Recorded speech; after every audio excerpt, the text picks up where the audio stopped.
What is the de facto option for people that are tired and weak? Obviously, it's finding safe areas to regain your energy. But what if you couldn't, and you were forced to either tough it out or die trying? You see, Paper Mario The Thousand Year Door is no stranger to danger. In fact, its peril status can lead to a massive advantage when properly exploited. And it's something I take to great advantage of, where I demonstrate how I beat Paper Mario The Thousand Year Door without ever healing. At least according to these rules, because the never ever heal is literally impossible. The first encounter of the challenge is with the cross-knight second-in-command Lord Crump. He's ultimately harmless, as he's only able to do 1 damage per attack. And unlike this game's prequel, you're able to guard enemy attacks out the gate, so there is simply no risk of taking damage so long as you play it safe. I could super guard, but it's actually in my rules not to do it, so if you were worried about me just cheesing the entire game with a skill that negates all damage dealt to me, don't be. Instead, you should be worried for the bosses in this game. The earliest boss, Blooper, is somewhat exempt from this fear, but since it has only 1 attack power, it was never going to be very dangerous anyway. I did take damage, but it was only 1 across both Mario and his partner Goombella, so we were able to progress with relative confidence. And this feeling carried over as we ventured our way through the Petal Meadows, eventually reaching Schwank Fortress. Many required fights with basic enemies are trivialized by items we find along the way, so the risk of stray hits striking us was non-existent. The boss of Schwank Fortress meanwhile was harmless, though the stage itself did strike us for 1 damage across the both of us. It was the first I felt driven to use FP to make the fight just slightly shorter. Also, this is a fuzzy that can't steal your HP for some reason. And I don't get it, it doesn't have any higher attack than a normal fuzzy, just more HP. It's honestly strictly weaker. We remain unfazed, as we then recruited a new ally, Koops. He's sturdier than Goombella with his 1 defense, but he's outclassed as far as dealing damage. And not just by Goombella either, he's outclassed by his own girlfriend. We backtrack to Hooktail Castle, where our path is blocked by red bones. Thus far, this is the most harmful foe we've ever faced. By the end of the brawl, Mario was down to only 6 HP left, which is concerningly low for what we're used to. But no matter, Power Shell carried us through fine. And a few more attacks forced Red Bones to experience the second death. With our HP dropped and only 1 way to really restore it, it seemed like the time to really place the original point of this challenge to the test. Managing my level ups effectively. Yes, this challenge was actually requested to attempt.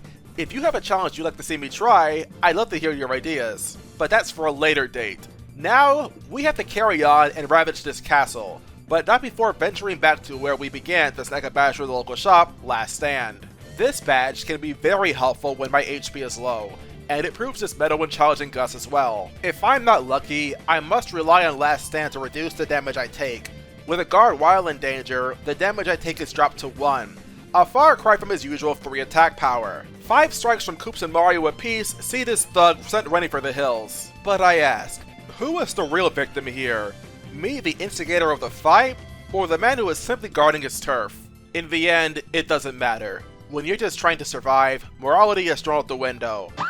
Though this guy got awfully lippy despite the fact that the fight literally just started, so I ended up feeling no guilt slapping the beak off of his face. Proving now just how much of a bully I am, it's time to press on the real targets, the chapter bosses. This early in the game, you're given access to Mega Rush P, arguably the best badge in the game.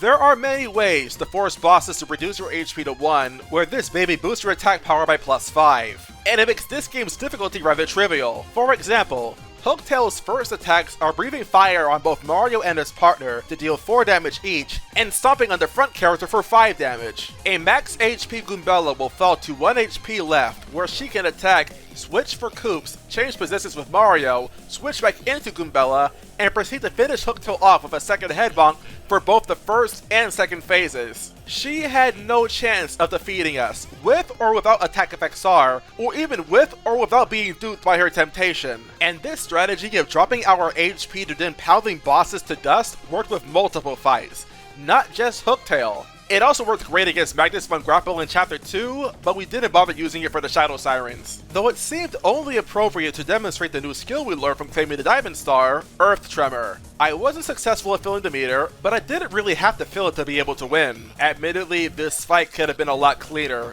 but that's what backup options like Shell Shield are for. And we'd ultimately be fine, so long as Koops was at the ready to strike. And good old Goombella helped us clean up. We weren't in the best of shape, and I did have to decide who to heal the next time I leveled up, but it should be a simple deduction that Koops was my choice. No matter, Chapter 2 had nothing else of value to mention. Sorry, Flurry. Chapter 3 did have its trials and tribulations, but mainly because I was using FP despite being unable to restore it, completely neglecting the very real alternative solution of simply using items to do damage instead. Heck, the local shop sells earthquakes. This led me between a rock and a hard place, being unable to defeat the Ironcleps despite our newly found Yoshi being under our care. It demanded we go out and level up, which I decided to go swimming to accomplish. With that solved, it really wasn't my partners doing the heavy lifting anymore. Now, Mario was about ready to come into his own. The Great Gonzalez found himself weary and bruised, and with that awakened a demon within him. A demon that came about because, guess what? He can exploit his own Mega Rush. Despite being every bit as mortal as his own partners, he auto-revives to 1 HP if he ever falls here. This could honestly lead to a very exploitable method of always having 5 extra attack power alongside Power Bounce and Shell Shield if I really felt like it. But that just wouldn't be fun. After all, some bullies have their fans, but no one likes a predator. Except for sharks, they're awesome. So yeah, who's the idiot now? Mega Rush Mario served us very well up to Rock Hawk. Woefully, we did taste defeat here on the count of Rock Hawk getting a second chance at crushing my heel, due to an incident where my console ended up crashing after my first victory. A fatal blunder I fear though, because the first time he beat me, Yoshi got knocked out, and it wasn't like there was an easy way to revive him either before Macho Grubba. Yeah, this bird ain't the only thing that's golden brown. Thanks to that screw up, I was able to preserve Yoshi after the fight, in peril mind you, and Macho Grubba was done for, thus ending Chapter 3. Now get this. We have our Yoshi Kid, who only serves to really amplify our Mega Rush P shenanigans. And now we have a star power that lets us increase our attack and defense whenever we want. It's like this game is begging me to break it wide open. Well, I'm happy to oblige.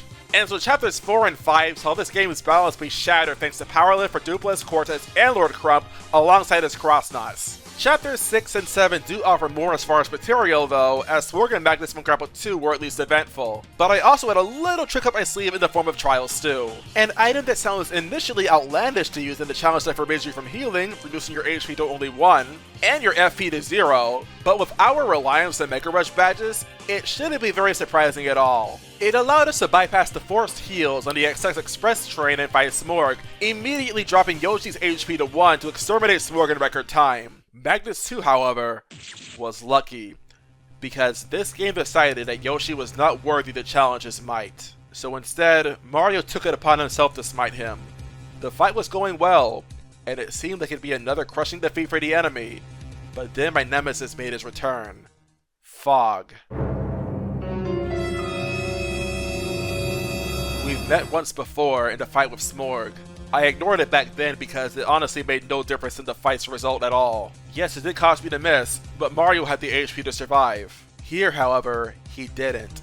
The fog forced me to miss at critical times where I otherwise would have won, and in an insanely coincidental case of deja vu, Mario was defeated, not by my foe, not by myself, but by fate.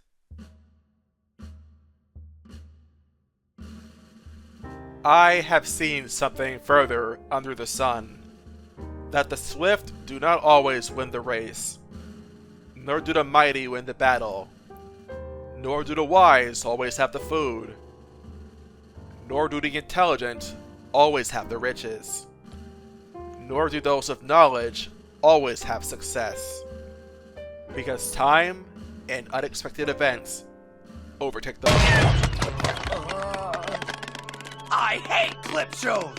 But this would be a crappy way to end the video, so let's finish the challenge. Chapter 8, Dry Bones and Dark Bones. Shell Slam, Supernova, gone. Gloomtail. HP was dropped a lot by these hazards found in the hallway known as Bombshell Bills while trying to traverse through the Palace of Shadow. Ended up having to equip P up, D down so that I will be able to take enough damage from the poison rep to fall to 5 HP. And my 2 last stand badges gave me enough defense to stay alive in peril. Yoshi handled the rest, including the Shadow Simon's rematch when he was already at 1 HP. Grotus. He couldn't really do anything because Fire Drive disabled his scepter when I made him vulnerable, and Yoshi otherwise managed to tear through him. Bowser and Cammy. These two were stampeded to death, even despite the fact that Cammy is literally flying out a broom. How does that make any freaking sense? Heck if I know.